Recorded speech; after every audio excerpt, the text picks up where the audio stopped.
You have cancer. 3 words that change a life forever. We would like to offer another 3 words. Be an overcomer. Welcome to the 1% Podcast, where our conversations with other cancer warriors, survivors, and caregivers allows us to give you that extra boost you need to face your challenge head on, live life from a new perspective, and forge a path that keeps you moving free and clear. Now, welcome your host and cancer survivor, Truett Taylor.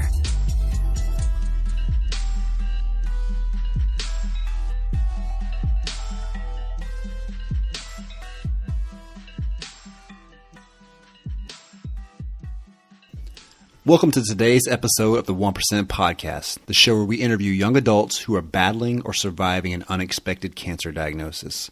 You are not alone, and I promise, by consuming today's content, your soul will be fed with the hope, courage, and inspiration you need to keep fighting for today.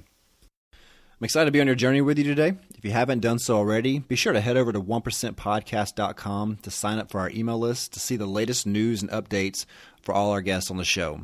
You can also check us out on Instagram, Facebook, and Twitter at 1% Podcast. If you want to join in on some of our discussions, please join our Facebook group, the 1% Podcast. To contact me directly for content, questions, or booking events, you can email me at info@1%podcast.com. This is episode 34 of the show. So glad to be with you guys today. If you haven't had a chance, go back and check out episode 33 with Sarah DeBoard. I've been getting some phenomenal feedback about that episode. Just the things that she describes each day that help her really push through her life has really helped a ton of people. So definitely do yourself a favor and go back and check out that episode. So let's not waste any time with today's content and jump into something that I'm sure all of you listening have experienced before. Today's 1% moment of truth is about suffering. There comes a point in everyone's journey when they experience challenging times counterbalanced by the inability to rise above it, otherwise known as suffering. It might be an agonizing experience such as a cancer diagnosis, a death of a loved one, or ending a romantic relationship. Whatever the situation, it feels close to home and it strikes at the essence of human nature. Just as I'm saying these words today, I'm sure you're playing back some moment or experience in your mind where you've suffered the most. So I'm going to be very transparent with you guys and tell you the 2 things that caused me the most suffering so far in my life. Number 1 would be when my brother committed suicide. The death of a loved one is never easy, but when it comes unexpectedly like his death did, it created a huge void in all of our lives. For me, what I've often thought about is how sad and how someone had nothing to look forward to so much that they thought that was the only option. And that still wrecks me to this day to know that there's nothing I could do about that. And I hated the thought that he was experiencing such suffering that was the only way out. And that created a huge void in my family that still hasn't been filled today. We've learned to process things out a little more each day. But for overall, I've seen the amount of suffering it caused my mother, my father, and all of my sisters as well. The second thing I would say that has caused the most amount of suffering in my life was being diagnosed with cancer. So out of the blue, being completely healthy and having your whole life turned upside down and given a 50% chance to live at the age of 31 definitely created a lot of suffering in my life. Just going through all the treatments, such as radiation, chemotherapy, and even the surgery, just created a compilation of suffering for my life. Oftentimes when I think of suffering, I think of something Maya Angelou said. She said, "You may encounter many defeats, but you must not be defeated. In fact, it may be necessary to encounter the defeats so you can know who you are, what you can rise from, and how you can still come out of it." Just looking back on my life and hearing the stories of thousands of others, I'm going to give you 4 pieces of advice that help you deal with suffering.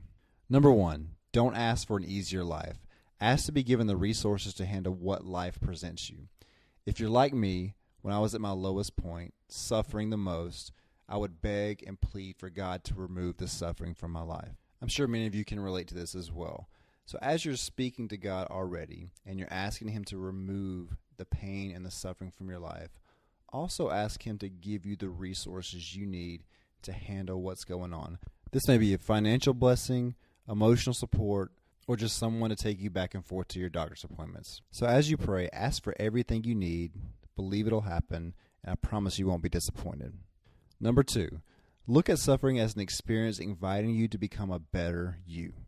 Character cannot be developed in ease and quiet. Only through experience of trial and suffering can the soul be strengthened, ambition inspired, and success achieved. Many times our soul's agenda differs from our ego's. Our soul isn't concerned with what we do for a living, where we live, what our credit rating is, nor accumulated net worth. Our soul's agenda is grounded in the life lessons and experiences that help us personally evolve to the person we're meant to be. Many times your life struggles may be your soul's plan to help awaken your inner power. You see this lots of times with cancer patients, as many of us tend to live our life more intentional each day after surviving a cancer diagnosis. Number 3, take a time out if you must.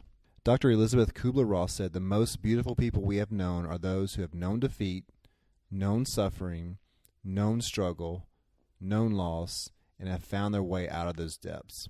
When you experience instability because of suffering, it's natural to retreat and find the courage to bounce back with renewed enthusiasm. What happens most is how you recover. Refuse to be defeated by your experience. Remember, withdrawing is not defeat. Remaining down is. And finally, number 4, time heals almost all wounds. Sometimes we try to make sense of an unfortunate event just to bring on some sort of peace. But often there's no explanation why things happen the way that they do. And listen, it's very natural to seek answers about the death of a loved one or the end of a marriage or a disease that you may have.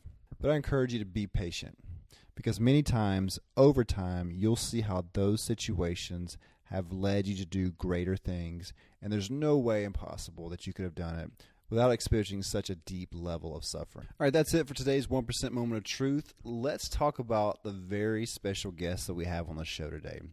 Our guest is Miss Jackie Shea. Miss Jackie Shea is an actress, health and wellness coach, Lyme disease overcomer, and the host of the Healing Out Loud podcast. Jackie and I were connected through a mutual friend, and after hearing her story, I knew it would transcend over into the cancer community. In today's interview, I want you to listen for the raw and authentic moments that will encourage you to heal out loud. So enjoy my interview with Ms. Jackie Shea. All right, Jackie, welcome to 1% Podcast. How are you doing today? Hi, thank you so much for having me. I'm so excited to be here. Good. I'm glad to have you on the show. So a lot of people probably don't know this yet, but it was about a week or two ago. I was actually on your show. Jackie has a show called Healing Out Loud.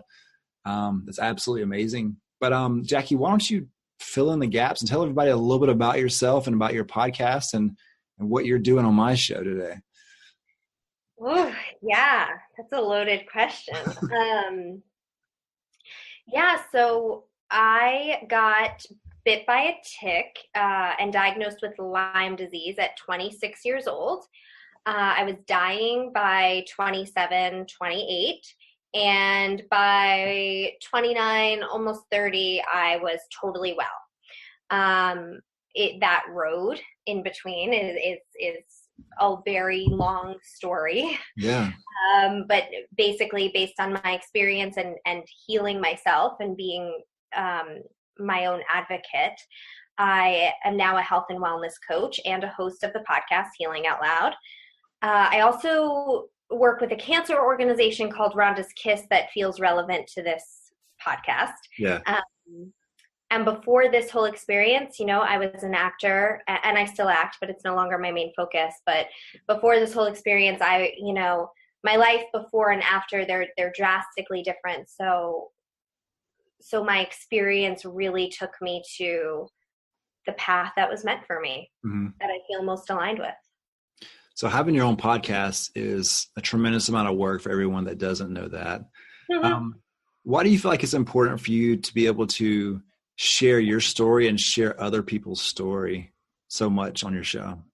Well, first of all, I just want to say, I didn't know that having my own podcast was going to be a ton of work. So I had a blog. So before I got totally well, I started a blog space that was supposed to be a prequel to my one-woman show about the experience called Too Sick and Naked. And so I started this blog space and I was writing every Wednesday. And the reason I started the space was because I wasn't healthy enough to perform yet. to perform a one-woman show. So I thought, I'll just start writing essays from bed once a week. So I was writing these essays every Wednesday, and that was a ton of work. And I'm a good writer, and I was putting my whole heart and soul into it. And the reason I started the podcast was because I felt like I was putting so much work into this writing. Mm-hmm. And I thought podcasting will be a little easier. And I can still get my message out, and I won't need to spend all this time like editing and perfecting this beautiful essay. And then I started podcasting, and as it turns out, that is like a full-time job. It's crazy. So podcasting is a ton of work. I stick to it, and I believe in it, and I love interviewing people, and I love these stories I get to hear. And so I don't want to stop doing it. I feel like I was led to do the right thing that I was meant to do. Mm-hmm. I want people to know that it's possible to get well and to bounce forward, right? Mm-hmm. There's a book called Option B by Sheryl Sandberg, and she talks about this theory of you don't bounce back in life, you bounce forward. And I certainly did that. I spent a lot of time with Lyme disease just praying to bounce back to my old self. And when I really gave in to this idea that I would bounce forward, be a different person, maybe be a better version of myself, right? It changed my life. So I wanted people to have that hope. And the people that helped me the most when I was sick were the people who had full recoveries Mm-hmm. from Lyme disease. So I tell people this all the time, but I sought out the people who had what I had and got well. And then I did what they did. Yeah. And so I needed hope, and those people gave me hope. I needed to be inspired, and I just want to do that for others. And it's important to give Lyme disease a voice of healing. Now, the reason why I bring all sorts of people on the show, chronic illness, chronic injury, pain, trauma, is because to me, it all kind of goes under the same umbrella, Mm-hmm. right? Like I want to talk about healing all of it, mental, emotional, physical, spiritual, and everyone has these fascinating ways that they went about healing themselves. And I just want to bring that information to as many people as I can. Also, because I was broke. I just want to throw that in. Like, I had no money. I lived on a fundraiser.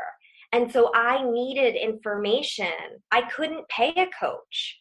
I needed as much content available to me for free as possible. So I really like providing that. No, what you said too, and I never even thought about it this way, is, you wanted something, you were sick. It's kind of like in business. If you want to do well, you find someone who does the same thing that you want to do, and you kind of make them your mentor in a way, whether you speak to them or not, or you kind of follow their guidelines. And so your podcast tends to do that with a lot of different types of chronic illness. No matter what people have had or what they're going through, there's commonalities between any kind of long-term disease, I would think, because it does what it does to you, just completely mentally, physically, emotionally, spiritually, all those things. So that's a great way to put that, is really, people, you're the person that people seek out whenever they want to heal.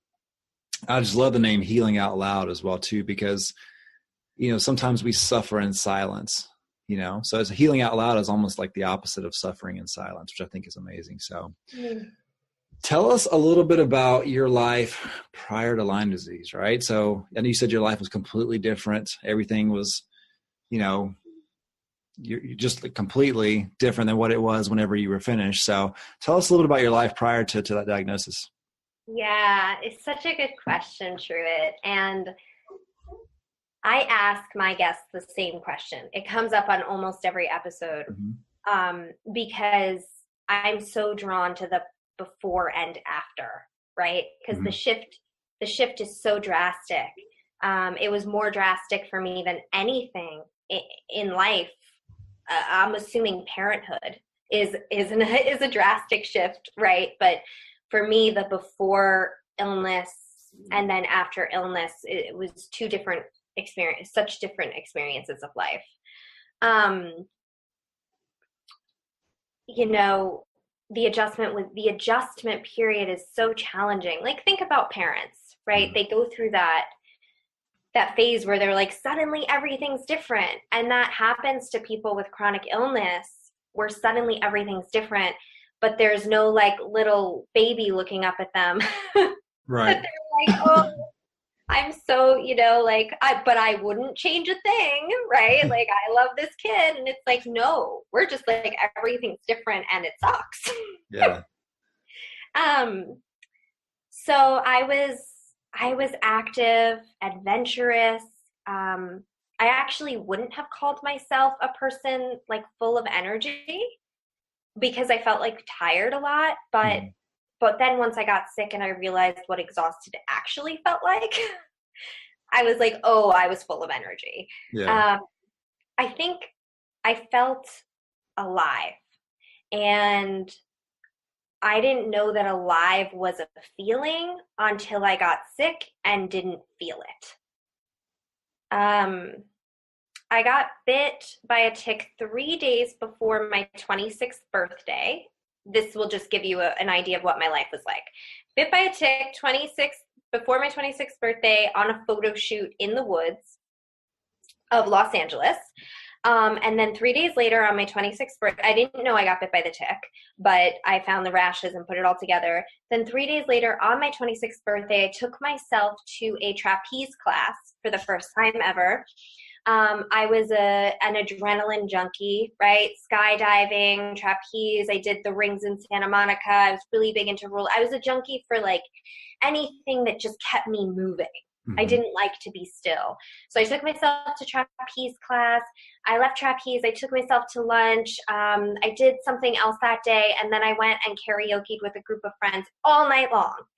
And I've been sober since I'm 8. I haven't had a drink since I'm 18. So like without drinking, my life was just like one big wild adventure as much as I could make it. I never went home. Home was a place to shower and to sleep.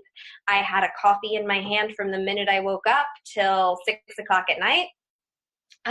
There's this one amazing picture of me that I use to describe my life pre-illness. And I'm like sitting at my work desk at home, and I have my rollerblades on, and I have my rollerblades like hung over my work desk, and I'm like typing on the computer, and someone snapped a picture of me.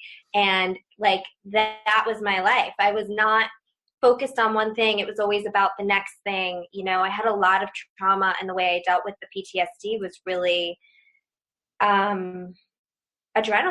Mm-hmm. So I loved life. I absolutely loved life, and lots of things have changed for the better thanks to illness. That is not what my life is like today, and I'm so grateful for it. Yeah. So you had a busy life. You were always on the go, and there's nothing like a disease to really slow you down and make you reevaluate stuff. So as you found out you were bit by the tick, when did you first get treatment for that? Mm-hmm.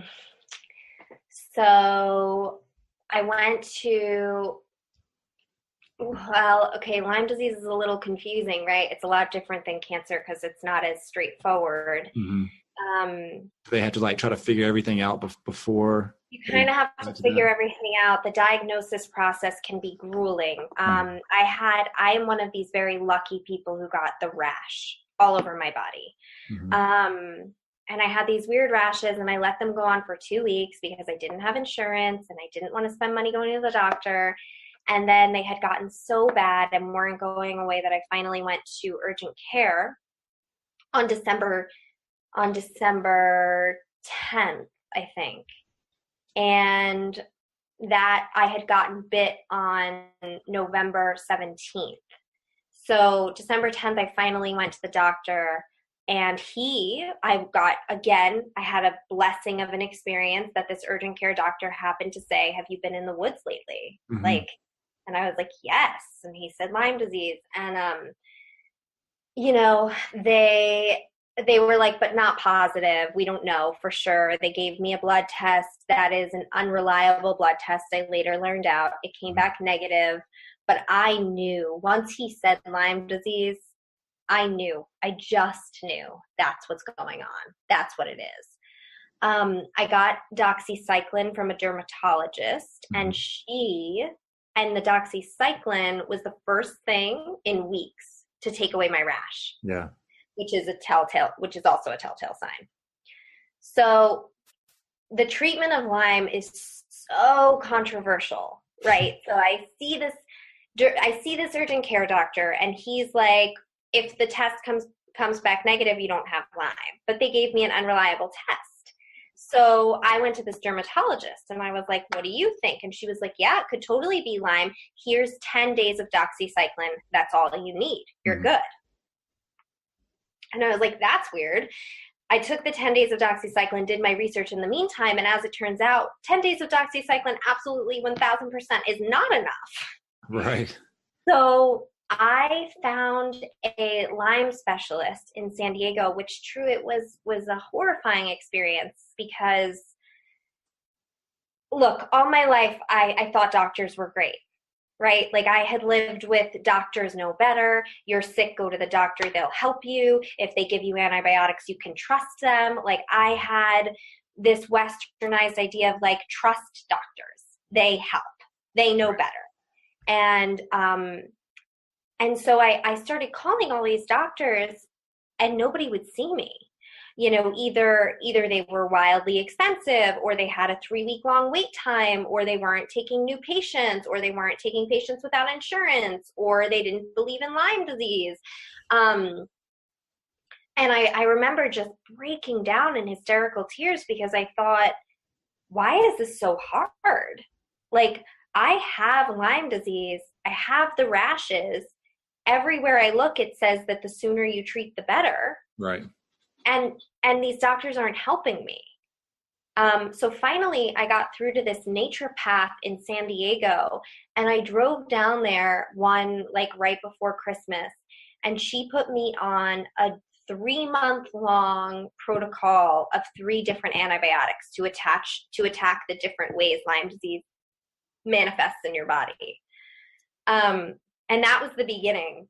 And when I say beginning, I mean beginning, because I thought it was the end. Right. I was like, cool, 3 months of antibiotics, awesome. I'll take them all. I'll be good. Awesome. Bye. And then, we're at 5 years later, and it took me 3 years from that point to actually heal. Yeah. I have a really good friend who had Lyme disease, and I mean, I know there's a couple of celebrities out there that have been kind of vocal about Lyme disease and stuff. Is Avril Lavigne one of them? Yes. Okay. I get her mixed up with somebody else, but you just read about like the torment that comes with Lyme disease. For somebody who doesn't know a tremendous amount of Lyme disease like myself, like tell us why it's so bad and what it makes you feel like. Is it the medicine, or is it the actual disease that makes you feel the worst, or both? Yeah, that's a really good question, Truett. I'm glad you asked. And I just want to say that it's also hard to talk about Lyme generally, because everyone has such an extremely different experience of it. The truth is that some people get the rashes like I did, get 10 days of antibiotics, and never hear from Lyme disease again. Mm-hmm. So there are people like that. There are people that do the 3-month-long protocol and never hear from Lyme disease again. There are people who never get well. Like, there are all these different versions. And it's hard to describe to people who haven't been through it. One of the things, so here's the deal. It's a bacteria, right? It's a spirochete. So it digs into your tissues and your bloodstream like a corkscrew. So it goes into 3 different kinds of, it hides really well, right? So it hides in all of these areas of your body, which is why antibiotics don't always work so effectively, because it can hide and shift forms. It's like a shapeshifter in your body. Like True Blood. Yeah. So you have to take this kind of antibiotic to attack it in cyst form, and this kind of antibiotic to attack it in this way. And then there's a biofilm that goes around the bacteria, and you also have to break down that biofilm to even get to the bacteria. So it's super complicated. And then at the same time, what happens is that it can break the blood-brain barrier. Mm-hmm. And when it breaks the blood-brain barrier, it becomes significantly harder to treat. And that's what happens with people with chronic Lyme disease. Now, it's a neurological disease, keep in mind. So the symptoms, you know, how chronically ill people end up with anxiety and depression. Well, people with Lyme disease have anxiety and depression because of the Lyme disease. Right. And then they have anxiety and depression because they're chronically ill. Like they're actually separate things. Joint pain, muscle pain, incredible fatigue, incredible weakness. You know, the spirochetes are actually digging into the tissues, your joint tissues, your heart. You can get heart palpitations, shortness of breath.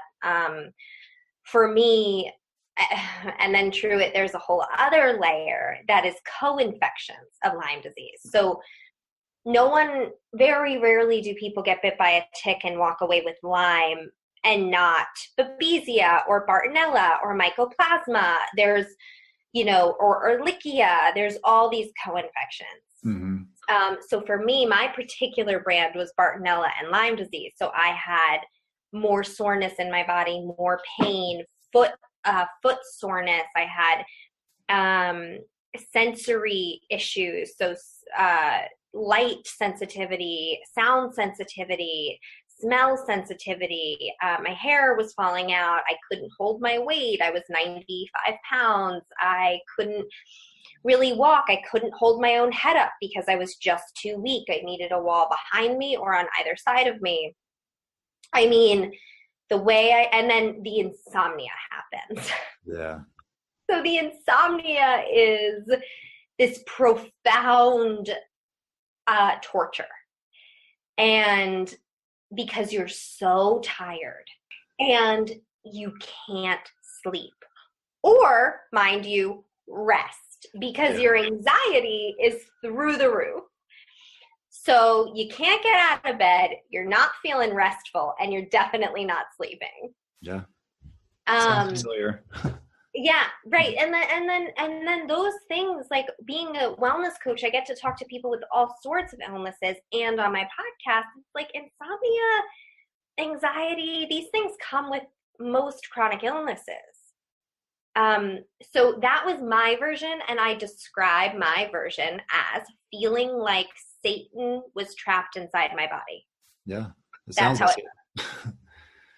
No, it's funny that you mentioned all those things and if I can relate that to like a cancer patient, when we have cancer, it's usually localized in an area or it started in one original area and is spread to the other. So if it's from the colon, it typically goes to the lungs or the liver. So you'll start having side effects from those organs as well too.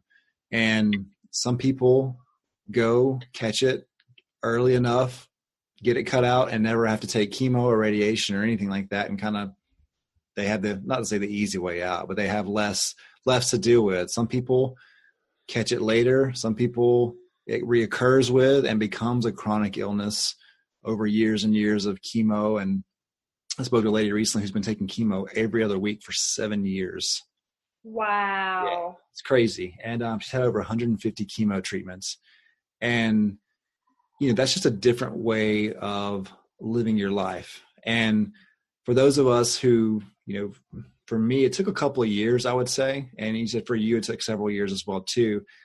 Like I don't say we made it out easy, but we got to experience some of the worst parts of the actual disease or illness to let us know, a little bit about what everybody kind of goes through in a way. I would say, like, imagine if those things prolonged for you, what it feels like you said, to feel like, Satan's trapped in your body trying to like scratch his way out. You can relate to people who've had the symptoms for a long time and the people who, the moments we started getting better, when things actually started working as well too, you can relate to those people as well. How do you feel like your diagnosis, when you start going through all these things and, life is still going on, like life doesn't care in the grand scheme of things, right? Like you're one person and it keeps moving on for everybody. Finances and relationships and all those things are still part of our life. Like how did you feel that was starting to change your perception of the way you were, viewing yourself. When you have insomnia, you feel just as crazy as you can feel, like as it goes along, right? And you start seeing stuff sometimes, whatever else. But at some point, you tend to take a turn, and if you process all those emotions and stuff healthy, you start to see things a lot different. What point, I guess, did you start seeing things different about yourself and about other people because of your illness? Oh God, that's a really interesting question. It's kind of like falling in love. Like, you don't realize you're in love until you're already in love. You're like, wait a minute. Yeah. I remember this one day, I was on 3 or 4 different antibiotics, and I was hanging out with these 2 guys. I never tell this story, and I don't know why it's coming to me right now, but we were talking about a script I was writing, which was really typical for me, right? Like, I think something that really happened to me was I tried really hard to keep up with my life. Mm-hmm. I was on these antibiotics, and they might have been exhausting me, and I had bad yeast infections, and lots of different things were going on, but I was not going to let go of my life. I just wasn't going to let go of it. And I wanted it to remain exactly as it was, no matter what. Right. So I met up with these guys. We were talking about a script I had written, and they said they wanted to go for a walk or a hike. And I was like a total hiker, spontaneous, do what I want when I want. I had all the strength. I was very strong. I had a lot of endurance. All of that stuff. And I was like, yeah, totally. Let's go do this 3-mile walk around the Lake Hollywood. And we went, and it was the kind of walk where it's a loop. So once you're on it, you can't get off of it. And like, especially once you're nearing halfway. And it was sunny out, and like halfway through the walk, I was super winded, and I was winded. I was overheating. I was exhausted. I like felt this need for the shade, mm-hmm. like this sort of overwhelming, like I can't be in the sun another second. I can't, and on antibiotics, you're not really supposed to be in the sun that much. And I remember saying to them, oh, it's just this really funny thing is going on, and I'm on a bunch of antibiotics, like 3 or 4 different kinds, and I have Lyme disease. And they looked at me like I was insane, and they were like, why didn't you say anything before we came on this walk? Yeah. And I was like, because like this has never been a thing for me, like, and I remember thinking in that, and I got through the rest of it, but it was a struggle, and it was exhausting, and it wasn't fun. And I was dragging my feet, and, I wanted to be in bed. And I remember thinking like, oh, maybe I can't do that stuff right now. Mm-hmm. And that was sort of the beginning. And like, look, Truett, that's like nothing compared to what ended up happening. Mm-hmm. But it was definitely the beginning of, I'm different. Right. And what followed was incredible self-loathing. Mm-hmm. Like the more and more different I became, the less worthy I felt, the more I realized that my self-worth was wrapped up in productivity, in exercise, in the way I looked was a big one. In the money I had, which I didn't have a lot, but like my self-worth was wrapped up in all of these external things. And one by fucking one, they fell away. Yeah. And I held on till I could, but they fell away. And it hurt, and I hated myself. And I remember, like, I was suicidal. There was a lot there. Yeah. What would you say your lowest moment was during all this? It's a great follow-up question. Yeah, so I became suicidal. And I remember trying to put a pair of shoes on. And I was so tired. I was so tired, and I was sitting on a step, and I couldn't fucking get my shoe on. And I thought, like, I want to punch myself in the face. Like, I hate myself so much. I just want to punch myself in the face. Like, put the shoe on. Like, just put the shoe on. And it freaked me out that I wanted to kind of, I'm not a self-harmer. Like, I tried to cut myself in high school, and I wasn't good at it. And, like, I tried to be bulimic, and I wasn't good at that. And, like, I hadn't really been so suicidal in my life. And I had never wanted to, like, injure myself that way.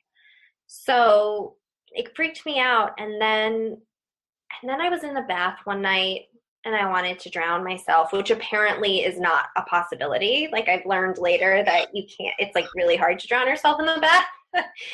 But, like, water became dangerous. The kitchen knives became dangerous. I was in this really, really, really dark spiral. And keep in mind, Truett and your listeners, like, I wasn't sleeping. So there's some of this stuff is just like a level of fatigue that your defenses are down. And you can't function like you don't have defenses against this depression or the energy to fight it. And another thing I'll say is that something you don't realize is that we all can get depressed. And you know what we do? We exercise, we socialize, we get out in the sun, we go to work, we hang out with our families. We do all of these things that fill us up and make us feel whole and fight depression naturally. And when all of that goes away, when you can't exercise and you can't go outside and you can't socialize the way you once did and you can't go to work, like, depression is just gonna there's no defense against it. Yeah. So I realized that, and then one day it was so bad, and I had called my insurance, and I had state insurance, so it was really, really bad insurance. And I said, like, I need a therapist. I hadn't had a therapist. I hadn't had any sort of support like that. I don't even think I wasn't even on antidepressants yet. So I was just like a total mess. And I called my insurance, and they were like, we can only give you one place at a time. And the place and then they were like, and then you go to that place. And then if that doesn't work out, you can call us and get another place. It was so crazy. So they gave me the Hollywood Mental Health clinic. And it was walk-in only. And you had to show up at like 8 a.m. on a Friday to, like, get seen and walk in. So I showed up 8 a.m. And this is, like, the profound amount of willingness I had to live, right? Like, I was like, I will show up at 8 a.m. And I showed up, and it was a line of homeless people and me. And I stood in that line, and there was a guy behind me, like, coughing on me and snorting, and everyone smelled really bad, and I could barely stand up. And I was like, I wanted to leave that line so badly, but I couldn't. I had no other options. It was the only thing that was potentially going to save my life. So I stood in this line, and I felt like, wow, I'm just, like, I look home, like, I'm like off the streets of Hollywood because I'm sick. And what ended up happening, and I went through the whole thing, and it was a nightmare, and, like, they never helped me. But what happened was a friend, an acquaintance, not a friend, happened to see me in this line. And I was, like, hiding, I was like, duck down, maybe I should leave. I don't want to be seen here. Like, don't let him see me. And he saw me, and he came over, and he was like, how you doing? And I was like, well, not great. I'm just at the Hollywood Mental Health Clinic on a Friday morning with a bunch of homeless people. How are you? And he was like, what's going on? What do you need? And I was like, I need a therapist. Like, I am really sick. and I want to die. And he was like, what kind of insurance do you have? I told him, and he said, so interesting. I have a therapist who takes that insurance. She's amazing. Give her a call. And I stayed that day to do my intake and everything because I had to cover my bases. Like, I had to make sure that I was going to be protected from killing myself. And I called that therapist, and she saw me twice a week for the next 2 or 3 years. And it saved my life. And she was amazing. And it cost me no money because I had that insurance. Mm-hmm. And it was a blessing. So I tell that story to say, like, yes, I was in an extremely dark place. And also, if you just get the little bit of willingness and humility to help yourself, you never know the miracles that are around the corner. I think that's amazing that you were doing your part. You know, you were standing in this line, which you didn't want to stand in, with people that you probably didn't want to be around, but you were doing your part. And then, you know, miraculously, somebody happened to see you there and then get you to the right person. And I honestly feel like if we're only responsible for our part, you know, like we're not responsible for miracles. You know, we're responsible to do our part. And when the miracles happen, which I love hearing stories of miracles like that. And, you know, a lot of people would say that's, you know, I don't know if they would agree if that was a miracle or not, but that person directed you to the person that saved your life. And I think that in itself is so profound, and it's so amazing to hear that.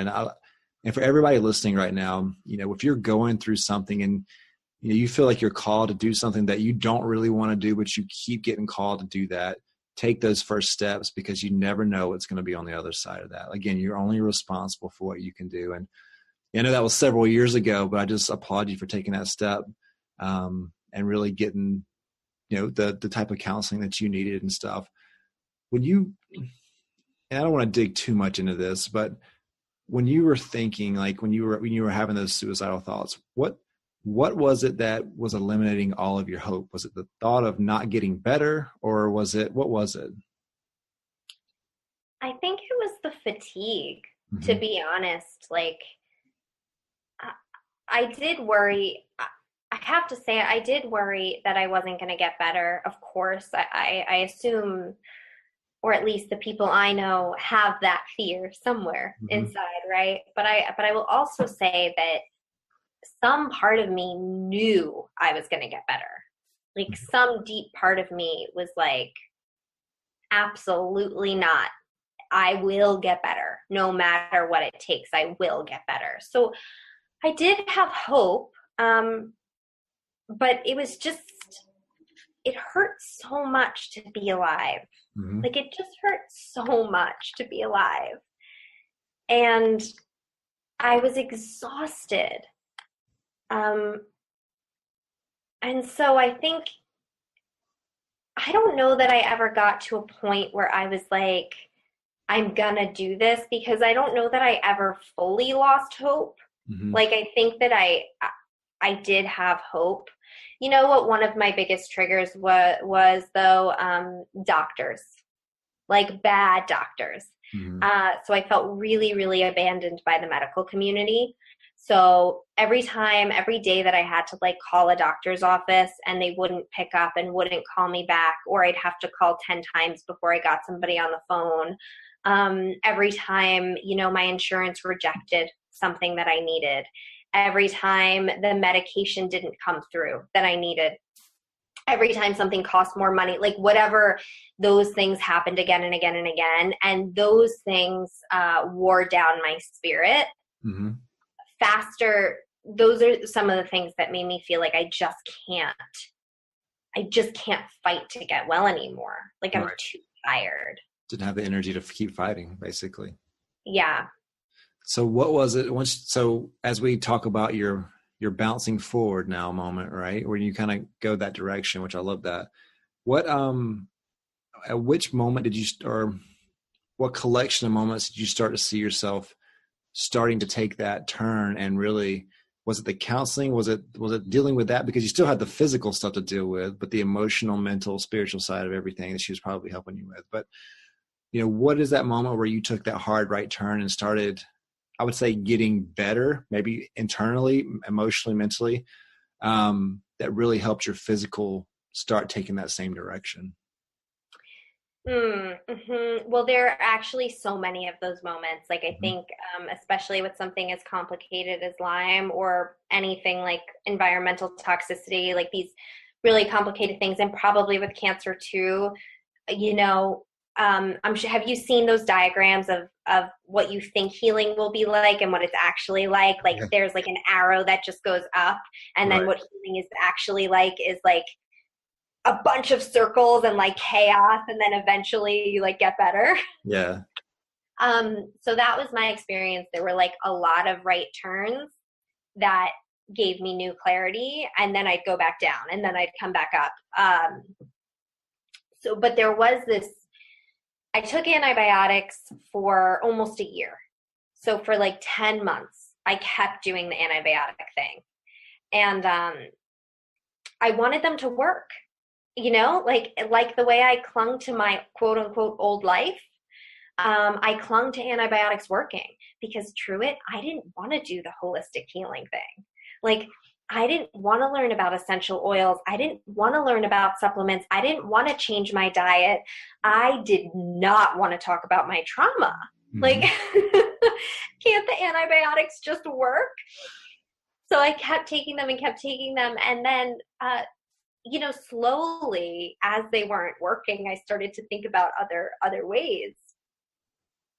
And one day I had a conversation with another girl who had Lyme disease, and I was kind of like, you know, I don't know if antibiotics are the right course for me. And she was like, yeah, and that would be okay. And I think it was this moment where I got really aligned with my truth.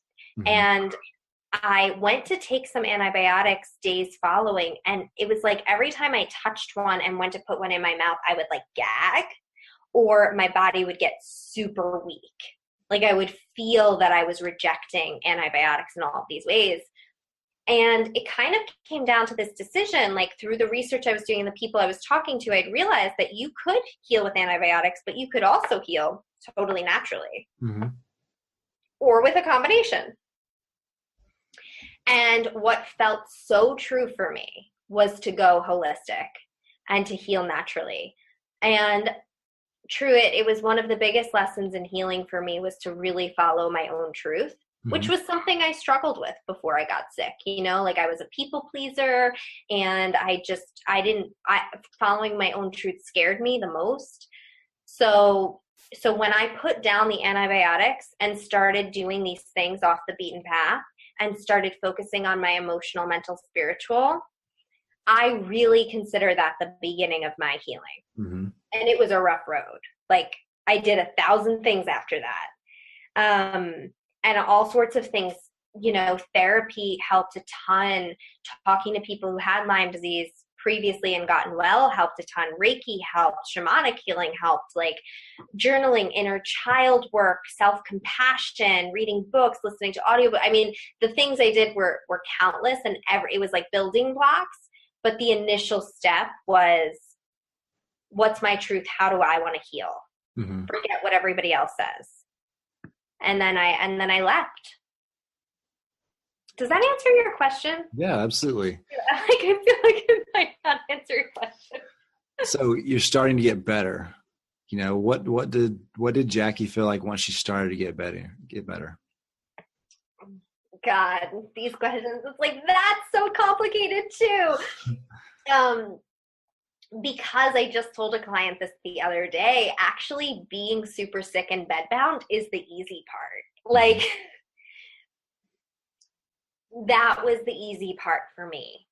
When I started to have a little bit more bandwidth of energy was when things got super complicated, because it was like, what do I do with this energy? And then I would overreach my energy every day. Right. So when I felt a little bit of energy, I'd go really, really, really hard, and I'd exhaust myself, and I'd land back in bed for 3 days. And that cycle of feeling better, doing too much, feeling worse again, resting, self-care, feeling better, doing too much, hitting the wall. That cycle, I guarantee people that are listening to your show right now have been there or are there right now. It is a challenging cycle to be in, because every time you look, you forget you're in pain. You've ever been in pain when you're not in pain, right? Like when you're not in pain, you're just not in pain. And so there's this idea that like it's all over now, especially for people that like can't, necessarily take a blood test and go, oh no, it is all over now, right? So you feel better and you're like, everything's over. I can go hard. I can go back to my old life. Go. And then you hit this wall and the heartbreak of like, oh my God, no, I wasn't better. I'm sick again. And then you have PTSD from your illness. So you're like, am I going to go down? Am I going to spend the next year in bed? So then you're tripping out on PTSD. And then you go back to your audiobooks and you go back to your meditation. So I have to say that like better Jackie, as I started to inch toward that life, I had a lot of balancing to learn. I was overwhelmed with excitement, overwhelmed with like, I can climb the stairs, I can make a plan in advance. I can sit up in a chair at a restaurant, right? Like those things were just incredible freedoms for me. I can do the laundry, I can drive, whatever it might be. And then it wouldn't be quite enough, and then I'd get sick again. And so when I really turned a corner in like August of 2016, I slowly had to rebuild my life. And there's this great thing I saw on Instagram that was very true for me, which was, you don't know the new me yet. I put my pieces back together differently. And it was like I was a shattered sense of myself. I was just this shattered being. And I could like see all of my pieces in front of me. And it was like I got to choose who I wanted to be now and which piece I picked up and put back where. And that took a long time. Like that is a process. So better me was just like a balancing act. So brokenness has a way of removing a lot of things from your life, right? So obviously chronic disease or cancer or whatever it is a very high level of brokenness for a lot of people as we go through the treatments. What do you think when you come out, you have a new identity, right? There's a pre-Lyme disease Jackie and a post-Lyme disease Jackie. And like kind of like what you were saying, you put your pieces back together differently and you got a chance to choose what you want to keep and what you want to let go of. What would you say would be 2 or 3 things that you left in the past that you didn't take with you with your new identity? 2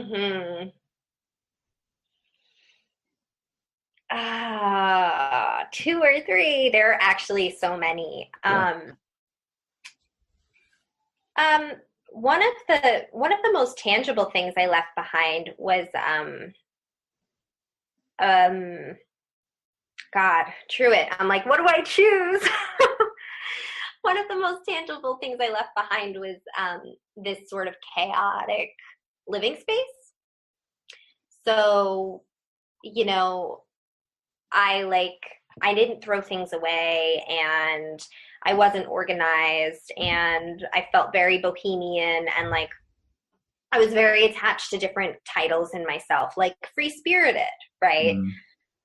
And one of the greatest changes that has come is that I'm like really organized with my time and my stuff. I throw a lot of things away. I don't have clutter. That's one of the things that I left behind and changed.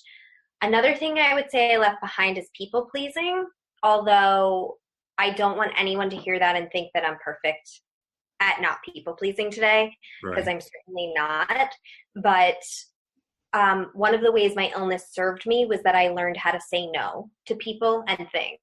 And I think that's true of a lot of people with chronic illness, but to continue to feel worthy of saying no whenever I don't want to do things, canceling plans, sleeping more and not showing up for something like that I think I need to show up for, whatever it might be. I left that behind too. Like self-care comes first. Self-care always comes first, no matter what. And I do that super imperfectly, but that is a big thing I've left behind, people pleasing. Another thing I've left behind is,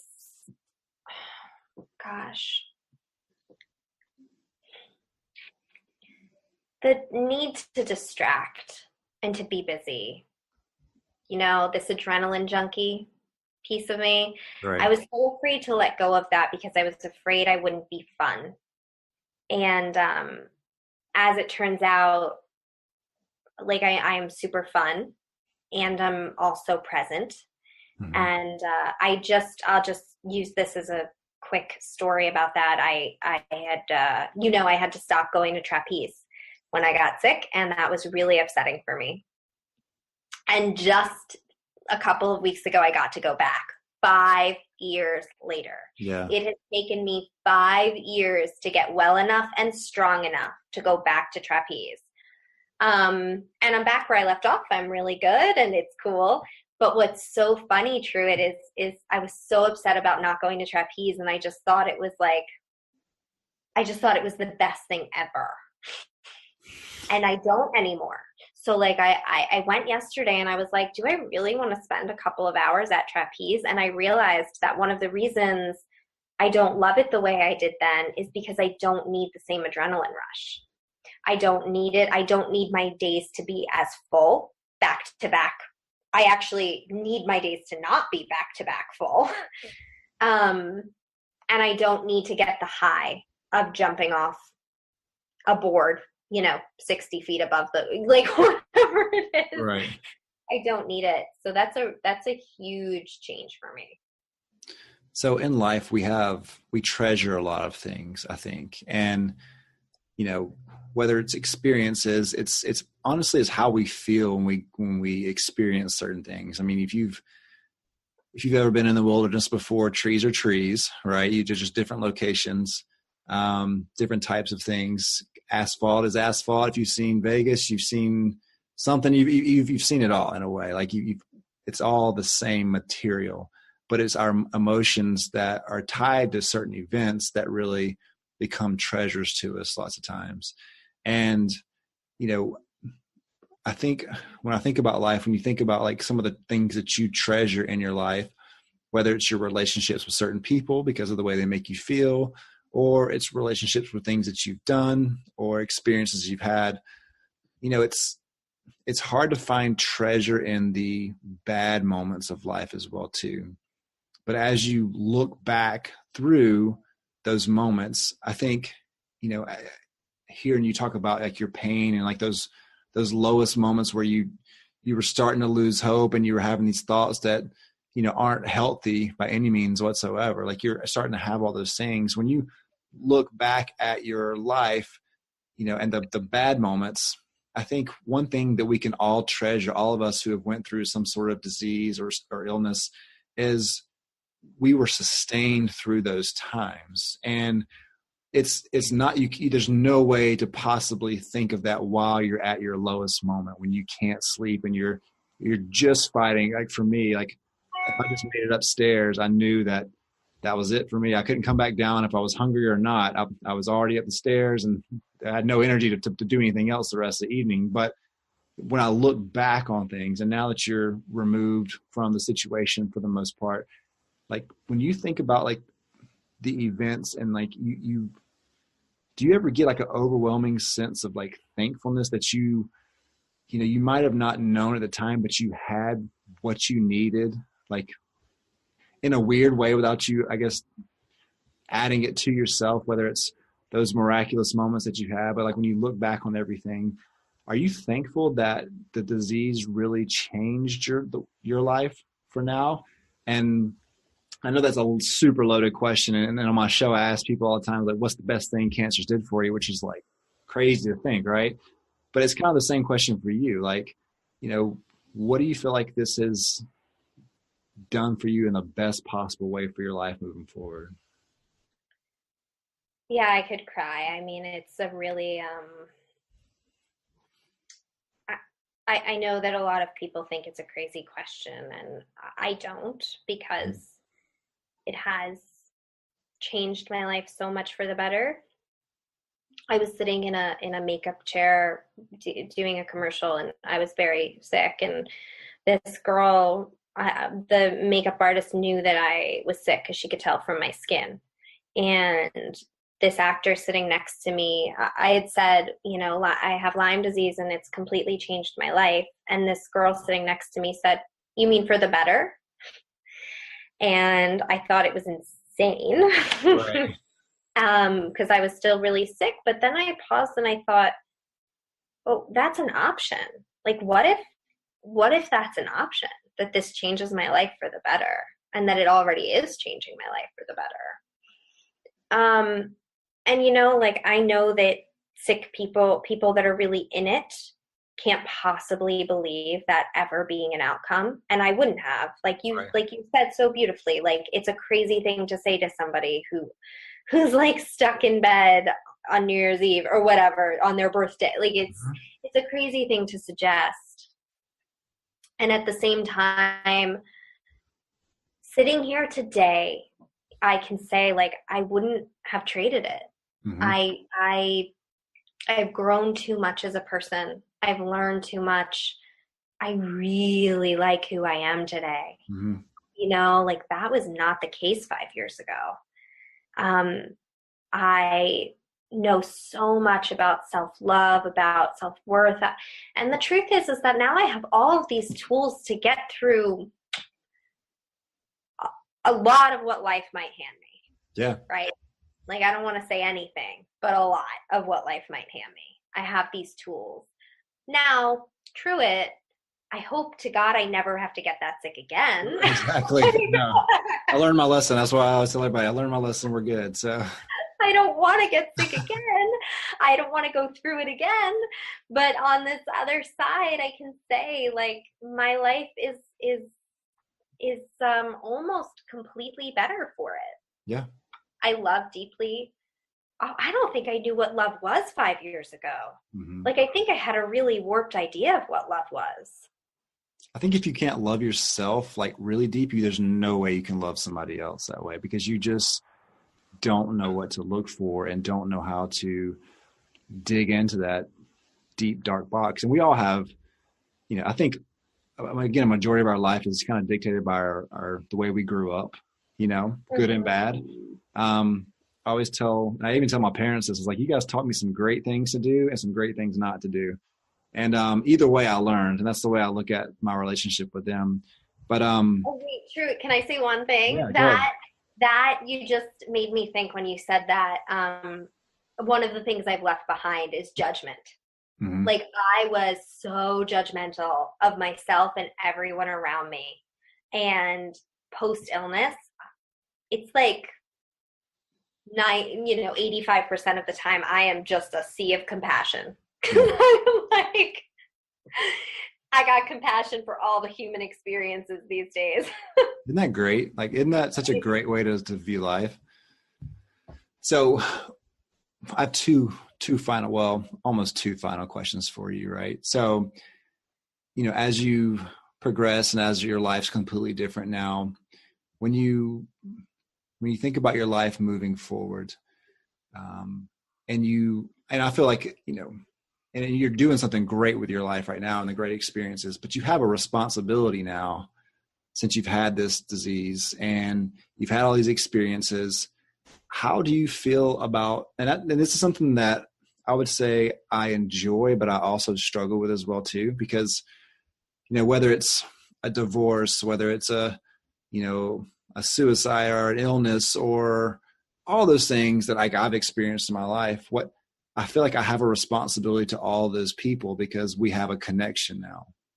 And responsibility can be stressful sometimes in a way. And for me, I don't know if I know we're a lot alike, but I always have to do something with what I have, because if not, it just eats me alive. I can't sit here and watch Netflix for 8 hours and not go out and do what it is that I really am called to do, unless I'm just take a complete mental day off, which we have to every now and then. But, that responsibility. So you have a responsibility to your Lyme community, and I know you're doing something great with it, with your podcast and stuff, but how do you feel about that? Like, everybody has different life experiences, and how do you handle that responsibility of being able to share a positive message? Because so much of the world today is meant to divide us, but what we do with our podcasts greatly unite a lot of people. And, how do you handle that responsibility, and how do you feel about your responsibility going forward to live your life completely different than before, and to be able to bring the good news of, hope and inspiration to people who've had Lyme disease? I like that question. Thanks for asking that, Truett. I want to say that I don't know that I feel like I have a responsibility. Mm-hmm. I think that I've chosen to share my story and to be a voice of hope, because it lines up with my strengths. Mm-hmm. Like I'm empathetic, and I'm a strong communicator, and I've always wanted to help people, and I think it lines up with my strengths. But a lot of people, and I think you're not alone in saying that. Like, a lot of people say that, like, once you go through something, you have this responsibility to sort of help others. And I don't, it's not that I disagree. Like, I think that's amazing. Like, I wish that everyone in life was like, I went through this, now I'm responsible to help others going through it. I just don't think that's how it works, though. A lot of people go through things and keep them private, keep them to themselves. And yeah, they're not serving anybody, in my opinion. Right. But just because somebody goes through something, if you're out there and you're sick, and, I don't think that you're responsible to, like, have to change lives because of your experience. I felt very afraid of the responsibility, because I think I naturally feel that way. Like, I take that on. Right. And I want to help people with my life experience. I always have. Like, I've had a lot of challenging life experience up to this point, and I've always wanted to help people with whatever has happened to me. And I remember being very sick in 2015, talking to one of my best friends and saying, like, what do I do with this? Like, do I need to become a doctor now? Do I need to become a naturopath? Like, I don't want to be a doctor. I don't want to. And now I feel like I have to. And I was really stressed about it, Truett. Like, I was just like, I want to be an actor. That's what I am. And now I feel guilty getting well and moving on with my life. Yeah. And she said to me, why don't you just do what you're good at and write a one-woman show about the experience? And I was like, oh, that's a great idea. And that led to the blog, which led to the podcast, which led to the coaching. Like, all of these things sort of happened and almost fell in my lap. But I think I just want to express, like, if you're going through this and you're stressed, like I was, about how you're going to turn it into gold, in helping people, like, don't worry about it. It'll find you. Mm-hmm. The responsibility today feels like my calling, and I love it. I love health and wellness. I love talking people through how to get well, mind, body, spirit. I love doing my podcast. I love all of it. So none of it feels like this responsibility. It feels like a great, great joy. Mm-hmm. What does feel like my responsibility is to stay well. Right. And that requires me to constantly be growing toward radical self-care. And when I fall off that wagon, I do feel responsible to my community. I think the responsibility I feel in my community is to take really good care of myself. And sometimes that overwhelms me. Mm-hmm. You know, I don't know if you relate to that, but it's just like, I'm kind of like I'm the person that teaches self-care. Right. So I better be freaking practicing self-care. The coach can't get sick. Yeah. And I'm like, you know, I do feel a great responsibility to just be extra good to myself in all of these areas of my life, and to take breaks and to be balanced. And it's a lot, and it's rewarding, and it's all sorts of things. I don't know. Yeah.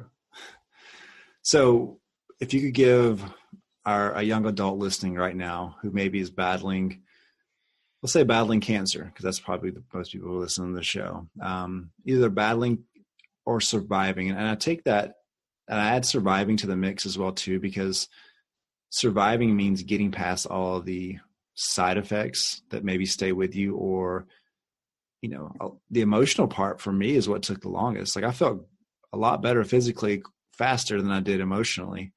But what are one or two things that you would recommend, whether it's, you know, a website or a counselor or a piece of advice or a product, to our listeners right now that maybe are struggling with something that you struggle with specifically, that could help them, you know, add that 1% to their life and get better?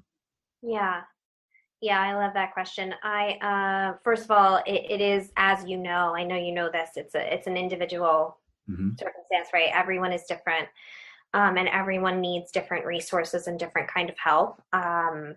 While chronic illness, cancer, Lyme, like you'd be surprised how much of the experience is similar, right? Like a lot of people tend to need a lot of the same things, but you can certainly, I just want to say, reach out to me and I can help you for free come up with some solutions to what's happening.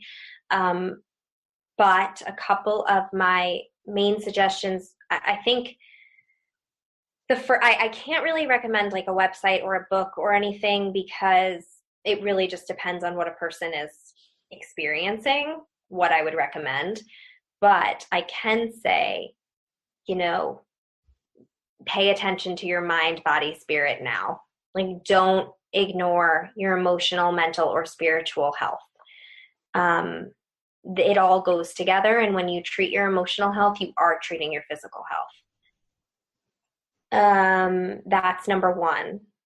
Number two is to start repeating and believing that you are worthy exactly as you are right now.